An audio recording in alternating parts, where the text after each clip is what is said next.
Welcome everyone, I am Fedrayani and you are listening to Inner Light, a podcast dedicated to kindle a light of meaning into your life.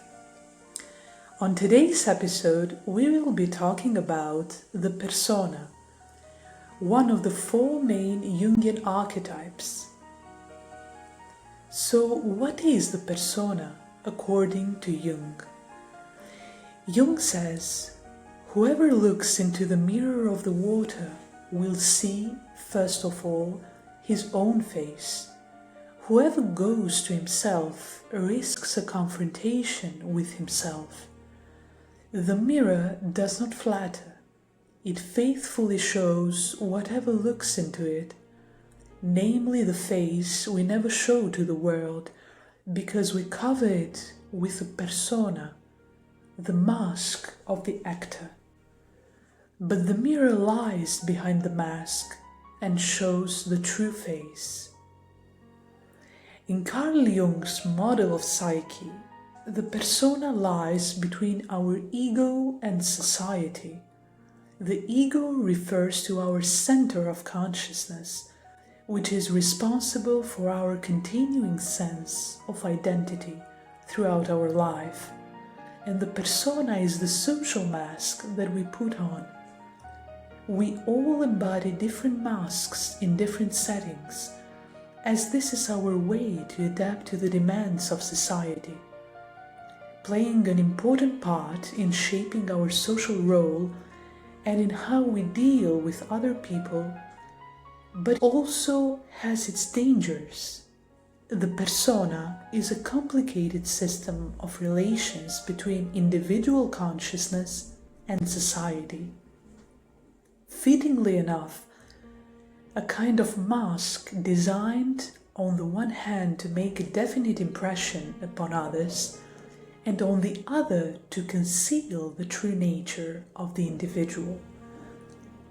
As Jung outlines two stages of the persona. The first stage is that of identification. The performance of the persona is quite alright, as long as one knows that one is not identical with the way one appears. It only becomes dangerous if one is unconscious of it or over-identifies with it. In this case, one must proceed to the second stage, that of disintegration, where one's persona is intentionally or unintentionally shattered, creating a state of chaos and disorientation. Absence where one lives without a persona and cannot possibly interact with the world, and restoration where one develops a persona that one is conscious of and which does not hide one's true self. If one is either unconscious or over-identifies with his persona, the optimal choice is restoration. Negative restoration hides one's true self, and absence of a persona may not only be impossible, but also undesirable, as one must adapt himself with the external world as much as his inner world. The topic we will be discussing are the dangers of concealing our true self. So we may use the persona to help us conceal our vulnerabilities and other parts that we do not want to reveal about ourselves, or we may excessively identify with the persona. When we do not want to reveal the truth about ourselves, we act as someone who we are not. There is always some element of pretense about the persona, for it is a kind of shop window in which we like to display our best wares. As to give an example, the persona begins to form early in childhood, one of a need to conform to wishes and expectations of parents, peers, and teachers. Children quickly learn that certain attitudes and behaviors are acceptable and may be rewarded with approval, while others are unacceptable and may result in punishment. So the tendency is to build acceptable traits into the persona and to keep unacceptable traits hidden or repressed. Perhaps being assertive is seen as rude and socially unacceptable, and one becomes passive, affecting one's relationship and career. One can be too agreeable because one doesn't like conflicts, but is taken advantage of. These undesirable aspects eventually take their toll on us as we mature, forming our shadow, the dark side of our personality, whom we may be possessed by at any moment in certain emotional outbursts. For Jung, the negotiation with one's shadow is a lifelong process as part of our self-education, which allows us to rescue the good qualities that lie dormant in our psyche and be honest about who we are, as well as knowing how much good we can do and what crimes we are capable of. The shadow, which is usually perceived as negative, also has its positive side.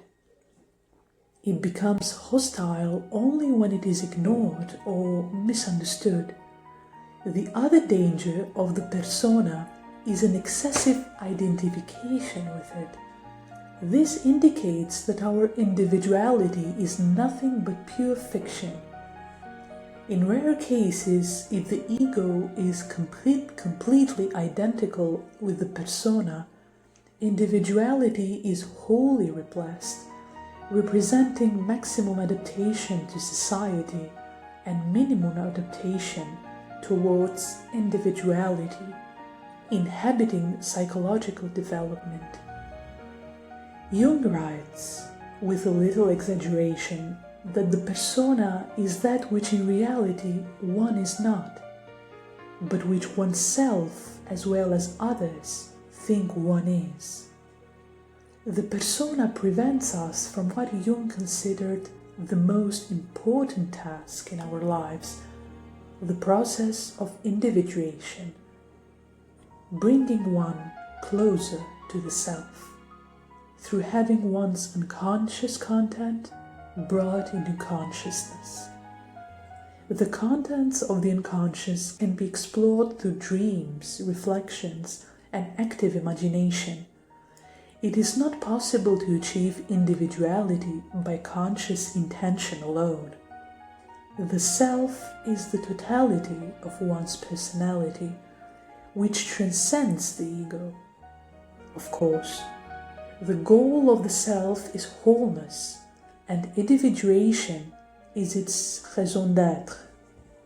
The persona hinders this process, so one cannot individuate as long as one is playing a role to oneself. The convictions one has about oneself are the most subtle form of persona and the most subtle obstacle against any true individuation. One cannot admit practically anything, yet somewhere one retains the idea that one is nevertheless so-and-so, and this is always a sort of final argument which counts apparently as a plus, yet it functions as an influence against true individuation. Jung believes, on the other hand, that one falls into the power of primordial images, and without an anchor in reality, one can lose one's wits. Jung also says that the self is divided into conscious and unconscious, and further, the unconscious is divided into the personal unconscious, contents that are individually acquired but have been forgotten or repressed, and the collective unconscious, contents that are inherited, that is, archetypes, apart from the persona that we have been discussing. the mediator between ego and society, which pertains to consciousness, the persona also forms part of the collective consciousness and is sometimes referred to as a social archetype or conformity archetype. It is only because the persona represents a more or less arbitrary and fortuitous segment of the collective psyche that we can make the mistake of regarding it, in toto, as something individual. It is, as its name implies, only a mask of the collective psyche, a mask that feigns individuality, making others and oneself believe that one is individual, whereas one is simply acting in a role through which the collective psyche speaks. When we analyze the persona, we strip off the mask and discover that what seems to be individual is a bottom collective, in other words, that the persona is only a mask for the collective unconscious. We all have a name, seek to earn a title, exercise a function, and be this or that.